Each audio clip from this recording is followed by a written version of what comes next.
Good morning! Okay, so nandito po tayo ngayon sa Sagada.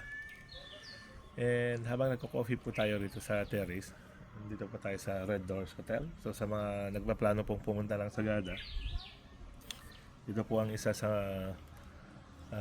magandang area kung saan tayo pwedeng mag-stay. Very reasonable po yung kanilang rates and maganda po yung accommodation. Saka ang maganda po rito is yung parking. Okay? So habang nagko-coffee po tayo rito, tama-tama, dito nakaparada yung isang electric car, SUV, BYD Tang. So hindi po sa atin ito, nandito lang, isa sa mga guests.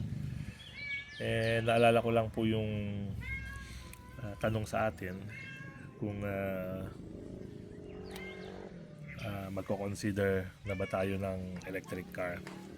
So nung nasa Baguio po tayo, meron tayong isang unit na BYD na chinek, and yun po yung BYD Sea Lion 5. Okay?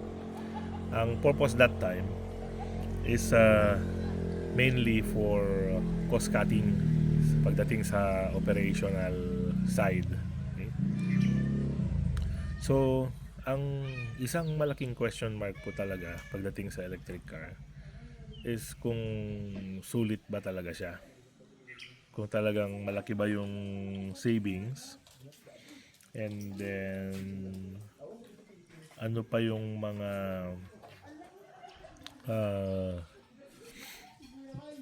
plus points niya versus internal combustion engine. So hindi po ako masyadong expert pa pagdating sa electric, pero ang pinaka main difference nila pag titignan natin on the specification side is yung engine. So sa internal combustion engine, very straightforward, isang gasoline, isang diesel. Sa electric naman, merong pure electric and merong hybrid, meaning combination of electric and internal combustion engine pa rin. Okay. So maraming factors kung bakit hindi pa tayo pumupunta sa electric. And ito po is sa personal point of view lang. Unang-una yung range, kasi sa amin maraming locations na kailangan naming puntahan dahil sa nature of work. Kasi lahat ng gamit na binibili natin or gusto nating bilhin is meron po tayong reason kung bakit natin bibilhin. So ang unang question is, ano ba yung purpose natin pag binili natin yung sasakyan? So sa pagdating sa side namin is mainly for business. So travel sa sites kasi nasa construction industry po tayo. So napakaraming area kung saan kailangan mong puntahan sa mga site surveys.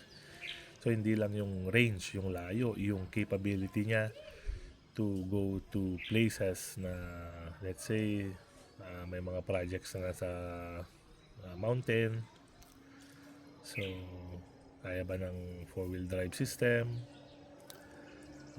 Doon mo matetest yung limit ng sasakyan pagdating nasa actual work niya. Okay? So meron ding daily commute. So office, bahay, Manila, sa cities like Cebu, Visayas, Mindanao na mga cities, meaning sa kalsada or paved roads lang tayo kasi nga yun lang naman ang ating daily purpose, yung pumasok, or meron ding daily commute, pang errands, deliveries. So marami pong reason. So okay, kung pag-uusapan na lang natin based sa point of view natin kasi yun lang naman ang pinakamabilis nating sagutin. So in fact nag-consider kumbaga yung Sea Lion 5 kasi yung Sea Lion 5 is a hybrid, yung combination pa po ng engine na internal combustion saka pure electric. And I'm not sure kung tama, kung hybrid yung term. Pero for now, habang nagbabasa-basa, may mga lumalabas na mga articles or videos about dangers ng electric pagdating sa radiation, dahil nga po yung system nila is very high tech na ang daming internal communication sa loob na gumagamit ng mga wireless communications or nag-e-emit ng mga true marami po mga radiation, so yun po yung mga lumalabas. So hindi natin alam kung yun is meron din pagdating sa mga internal combustion engine yun, kasi sabi nga nila sa mga sa mga latest models na mga high-tech naman wherein napakaraming electronics. So titignan natin, ang dami rin po ng mga sasakyan na internal combustion engine, ang daming electronics na sa loob. So hindi lang ba siya na-highlight, kumbaga masyado lang bang ina-isolate pagdating sa electric cars. Okay? So yun po yung isa, yung range. Yung isa sa pinakamalaking factor is yung operating cost. So tipid ba talaga na pag nag-switch ka sa electric is talagang napakalaki rin pa talaga ng range, ng cost reduction. So kapapanood po ng BYD Sea Lion 5 sa YouTube, and yun nga po, nakita natin na meron silang isang test na ginawa from Manila North Loop via Ilocos, then via Pangasinan back to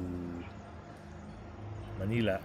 So parang nagkaroon ng 1,140 kilometer range yata for one full charge ng electric and one full tank ng kanyang fuel tank na gasoline. So which is around nasa 50 plus liters yata yun. So kung titignan nyo po doon, pag magkakalculate tayo, talagang napakalaking katipiran po. So yun yung pagdating sa actual operating cost, meaning daily. Okay?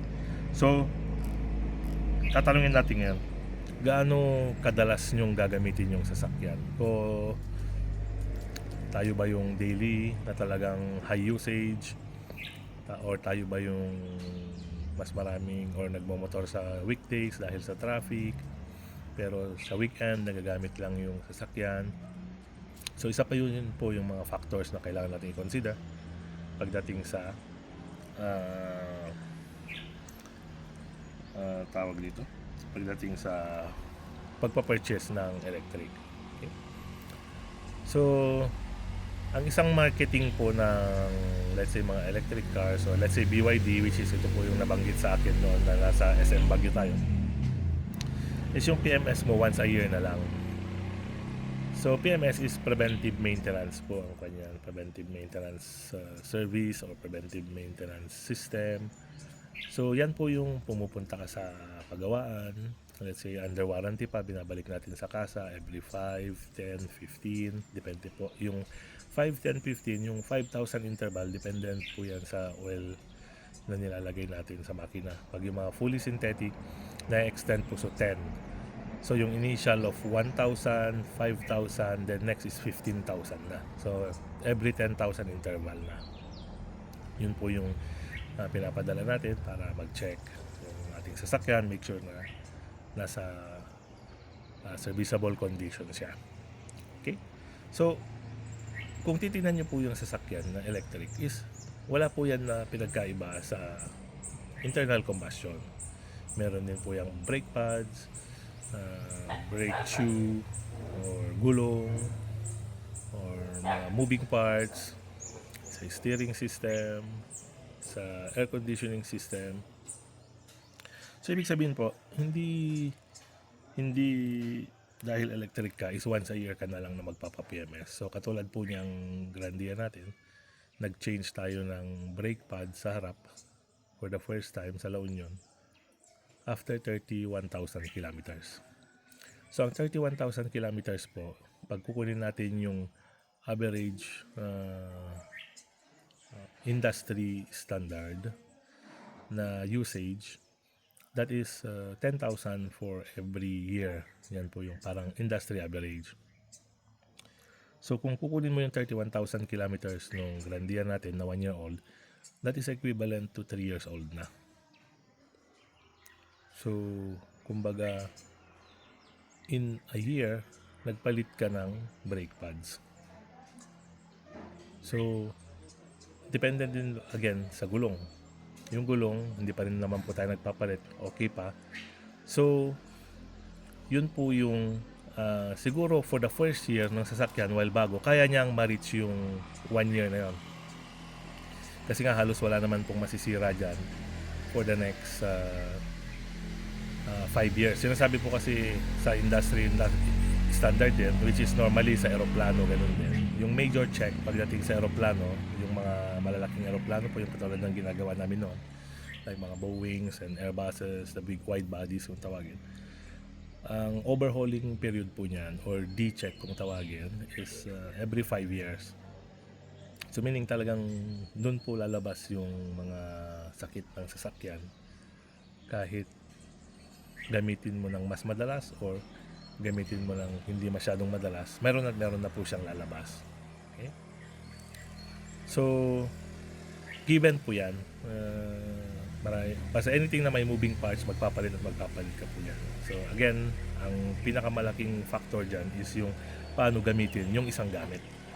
So, kahit gaano po katibay o kaganda ang design ng isang bagay, pero yung gagamit is hindi siya ganun kaingat. Talagang kumbaga sinusubukan niya lagi yung capability ng sasakyan, yung limits niya, then hindi po magtatagal yung isang gamit or isang sasakyan.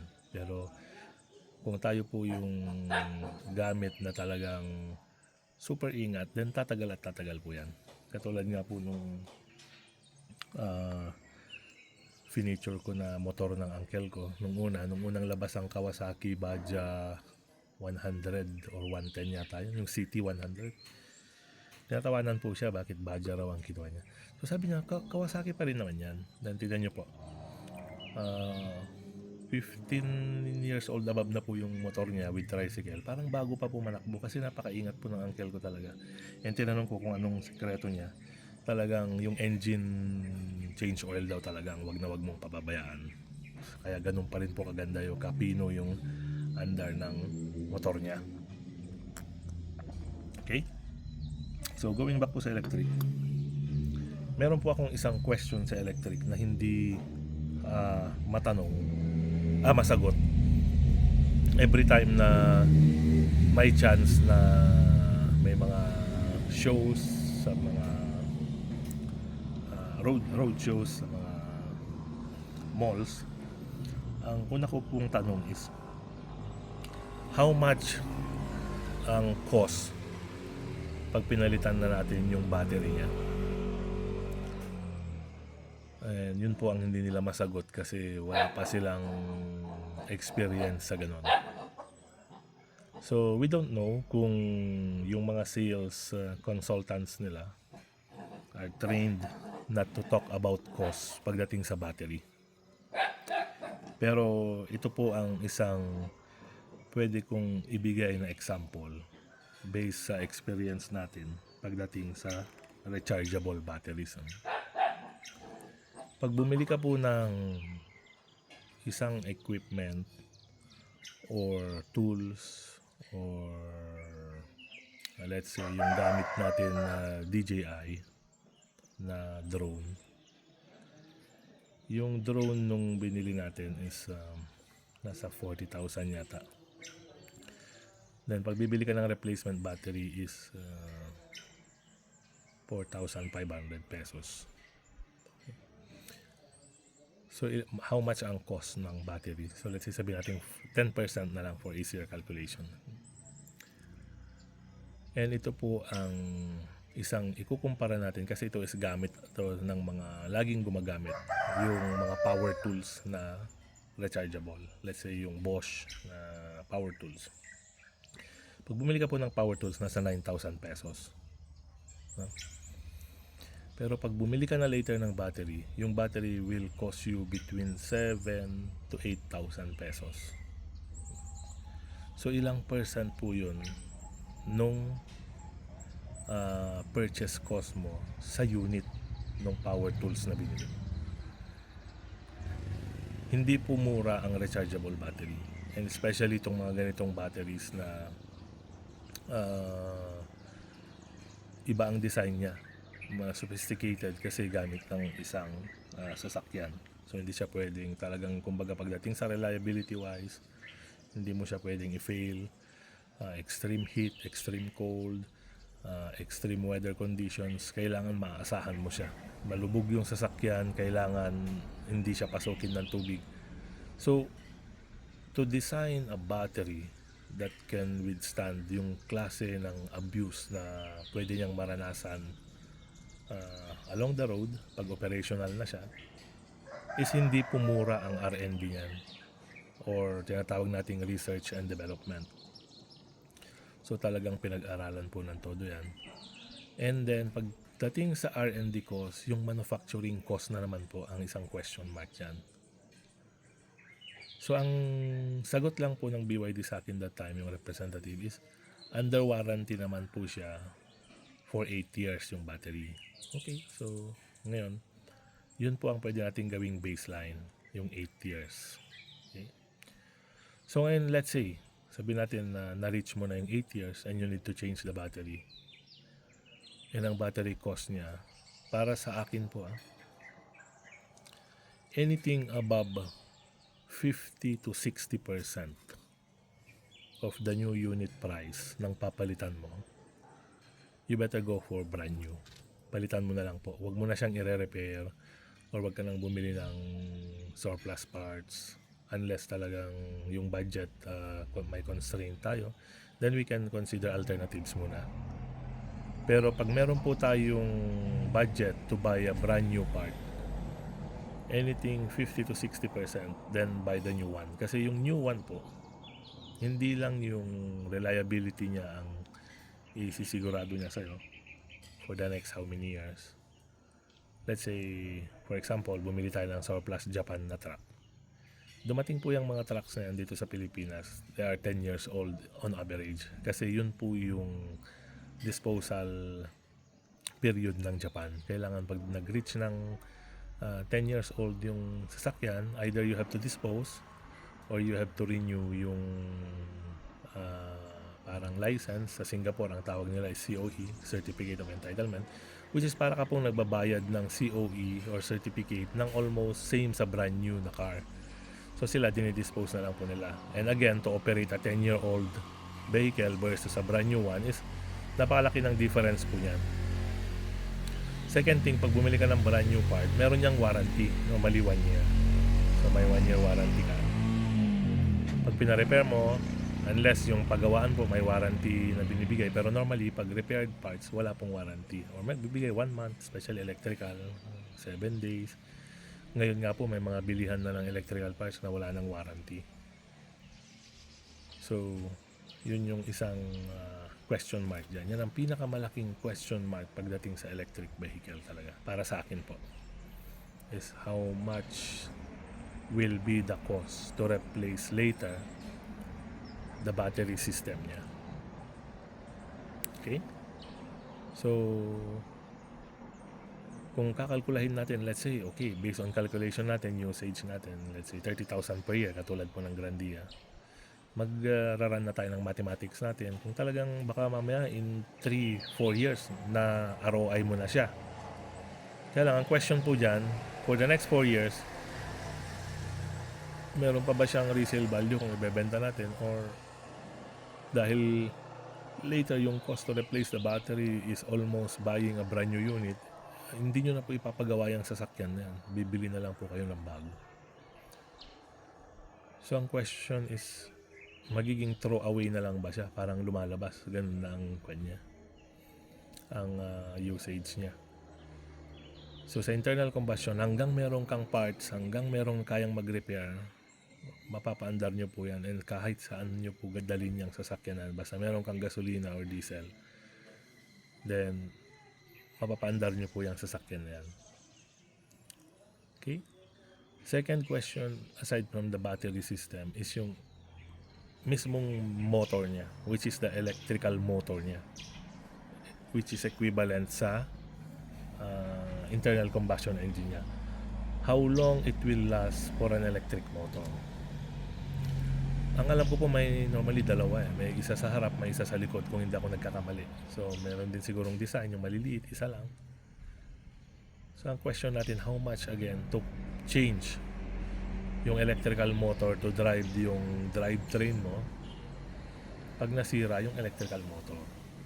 Okay? So kung ang cost nun is again, how many percent of the brand new unit, kung napakataas, 50 to 60%, then another question mark na naman po yun. Okay, what will I do with this motor? So pwede ba siyang ipa-rewind sa mga pagawaan? And then ang malaking question is, pag nasira, let's say yun, nasira siya, so lahat kaya bang gumawa? Kasi napunta ka sa remote places, wala silang equipment to test, walang skilled person to check. So paano po yun? Anong gagawin natin pag gano'n? So let's say ganito, pumunta tayo sa Sagada, something happened dito sa Sagada, meron bang marunong mag-troubleshoot dito?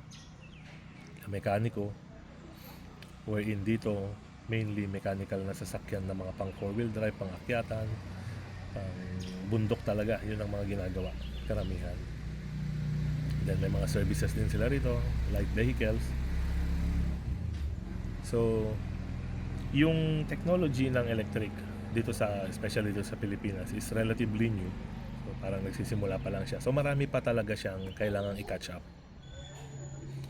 Let's say yung charging stations niya, yung internal combustion natin is normally petrol stations lang ang talagang question mo dyan pag nagta-travel ka ng malayo. Pagdating sa charging stations ng electric cars, yun ang isang question mo, kung saan ulit, let's say lalayo ka ng travel, saan ulit yung next na pwede kang mag-charge. So hindi parang gasolina or diesel, gas and go. O naman, charge and go. Pero ang question lang kasi nga is yung availability ng charging stations. Okay. Though may mga kwan din tayo, may mga plus and minus points again, katulad po yan, kung gas and go, charge and go. Ang alam ko, mas mura ang operating cost pagdating ng electric. So kwan po, medyo talagang very challenging pagdating sa prices ng petroleum products.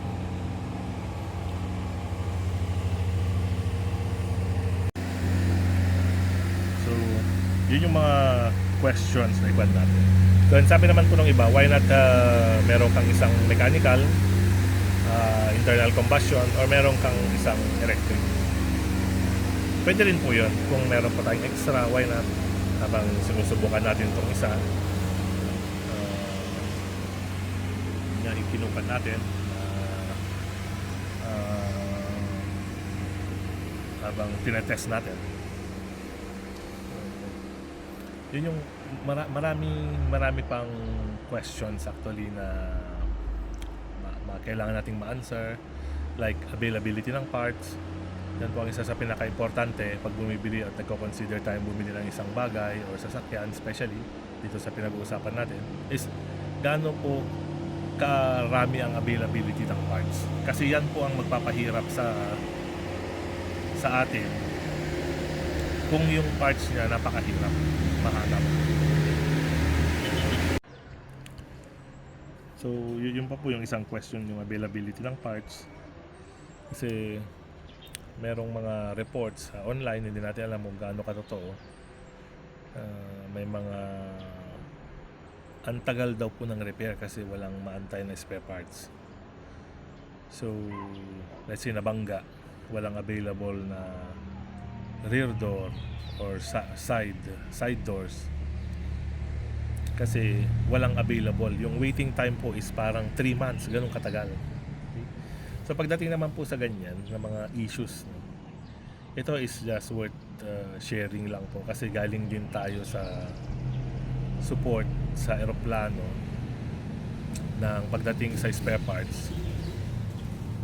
Meron po kasing ginagawa dyan, no? And ito is hindi lahat nakakaalam, or para sa kaalaman, isi-share ko lang para sa kaalaman ng lahat.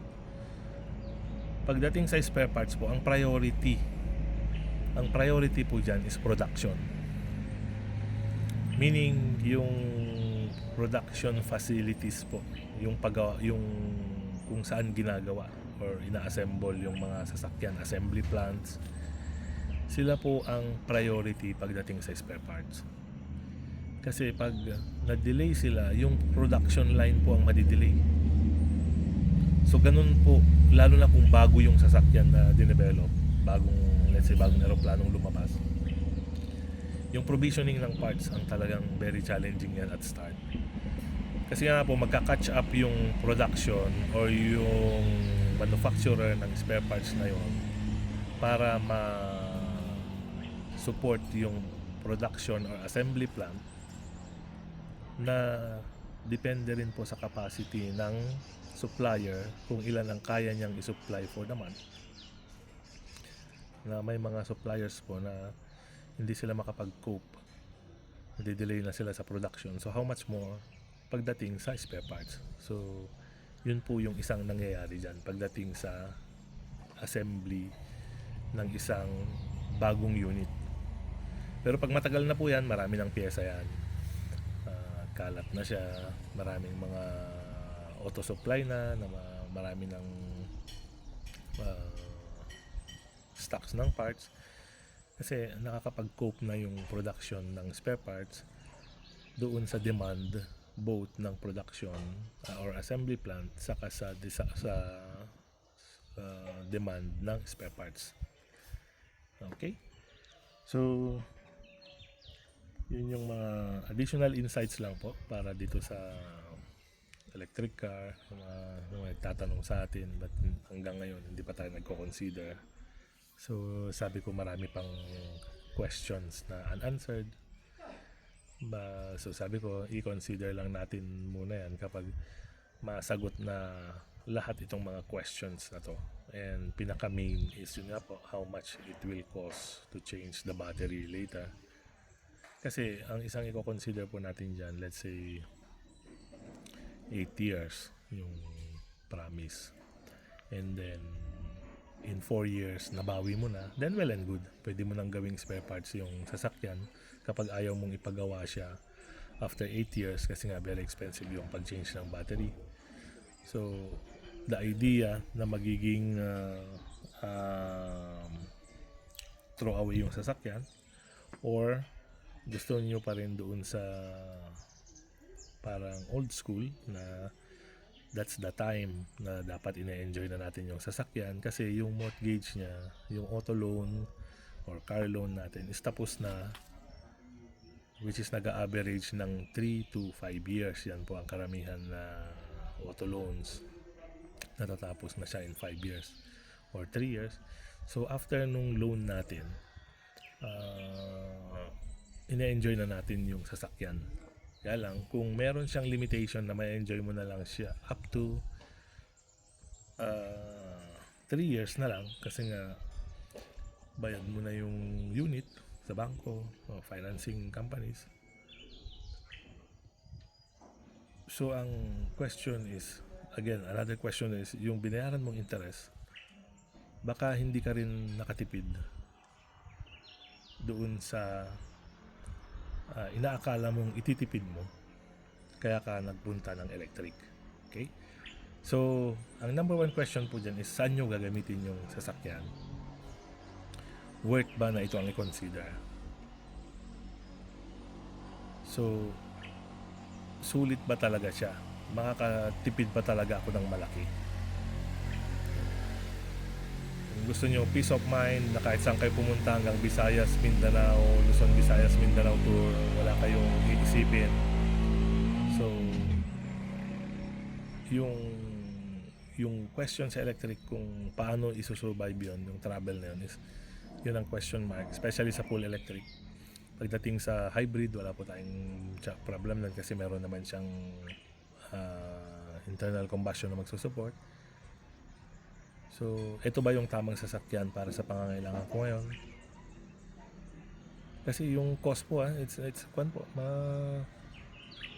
very practical yung price niya. Nung ino-offer po yung BYD Siloyan 5 sa Baguio, that was I think mga 3-4 months ago, nasa 1,190,000 yata.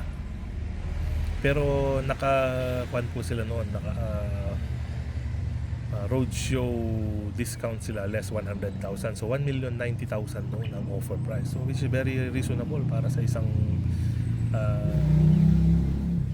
mini SUV, mid-size SUV ang tawag po yata nun. So kaya po nag-consider tayo nun. Kaya lang ngayon hindi ko na po alam kung gaano ka laki yung tinaas kung meron man.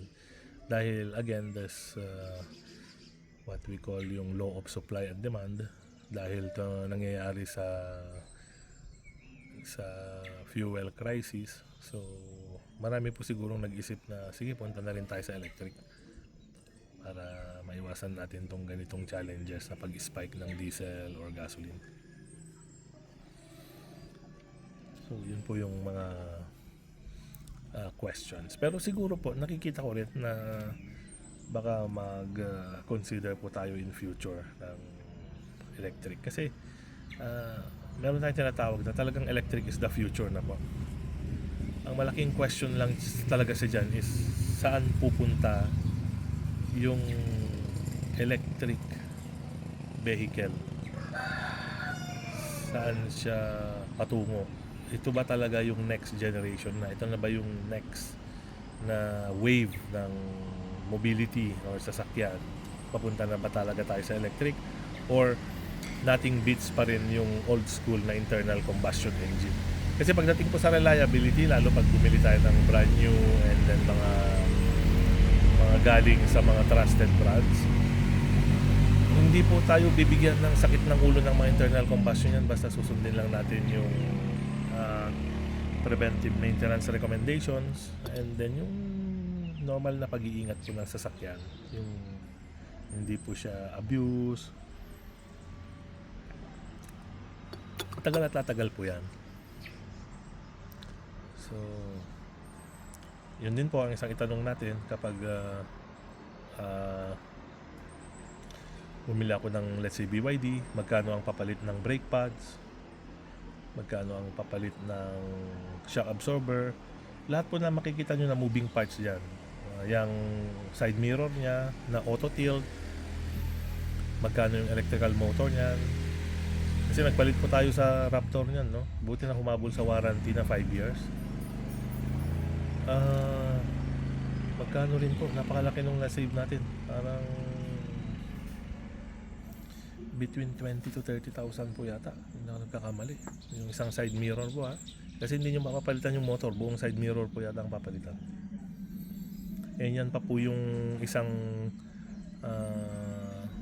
nangyayari sa pag-change na natin ng parts ngayon, no?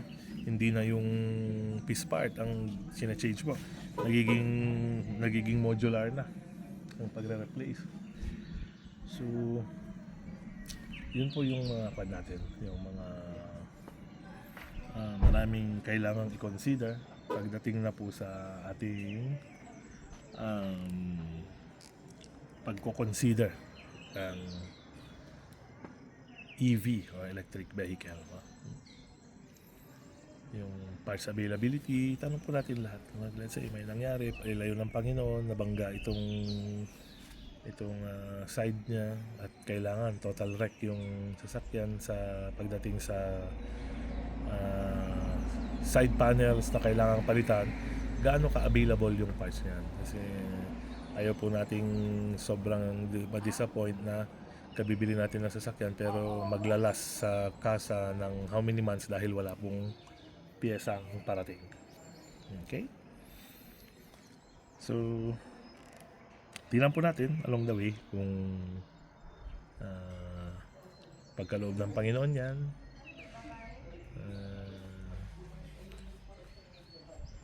i-update ko po kayo pag meron na tayo. So, ang nakikita ko pagdating sa service na may ko-consider natin is yung Sea Lion 5 dito sa BYD. And then kung gugustuhin po natin ng medyo luxury na pang personal, ito po maganda, napakaganda. Gustong gusto ko po itong design ng BYD Tang na to. Napakaganda po niya. Lalo sa personal. Then gustong gusto ko po yung kulay niya. Parang kulay nung Raptor natin, Conquer Gray. Yung build niya, tingnan niyo po, napaka ganda ng design niya from harap to likod. Ang di lang po natin alam yung riding comfort.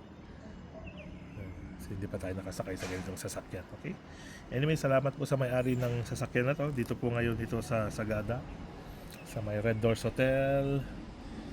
And date is Monday, May 2025. So salamat po sa owner. At ito na po ang ginawa nating example dito sa pagkakaroon natin ng opportunity, kasi nakailang questions na rin po ako na bakit hindi pa po tayo nagko-consider ng electric. And yung isang kaibigan po natin sa Isabela, nakadalawang electric car na yata, talagang yung pagko-convince niya sa atin na talagang sabi niya, Dominic, i-try mo, talagang napakaganda, napakalaki ng savings. So, ang isang worry ko din po dyan pala na hindi ko pala nabanggit earlier is yung pagdating sa safety. Kasi ang nangyayari po dyan, para kang you're sitting on a very big power bank, no? And first hand po nakakita ako sa Singapore kung paano magwala yung isang power bank nung nag-leak siya. Grabe po, napaka-split of seconds po nagwala ng todo yung power bank, no? Uncontrollable. Yun po ang isang sabihin nating worry ko rin pagdating sa electric cars, is yung safety mo to evacuate pagdating ng electrical fire. Kasi po yung battery na yan, no, split seconds lang po yan para talagang napakabilis niyang umapoy. Pero hindi lang po natin alam kung gaano siya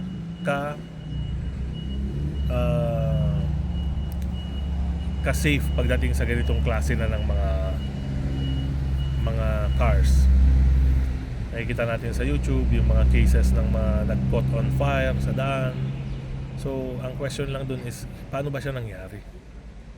Then yung sa US, na-trap yung mga passengers niya, hindi makalabas. So, anong nangyari doon? So, yun yung mga questions doon. Nag-lockdown, total lockdown yung sasakyan. So, yung Sea Lion 5, tinanong ko, mechanical naman daw po yun. So, kahit magkaroon ng total electrical failure, daw po, ma-open pa rin natin yung doors kasi may manual door opener siya, parang cable or something na technology. Basta ma-open nyo siya kahit walang electric or pure electric shutdown. Okay? So, mag-update na lang po ako from time to time pag meron na tayong electric. Mas madaling mag-comment kasi magkakaroon tayo ng mga first hand information and experiences. So, pag nagkaroon na tayo ng BYD Sea Lion 5 and BYD Tang. Okay? So, yun lang po muna ang ating sharing for the day habang nagko-coffee. And again, maraming salamat po sa mga nagsusupport sa channel. Pag may mga gusto po kayong itanong, mag-message lang. And kung kaya naman nating sagutin, then sasagutin natin sa next opportunity.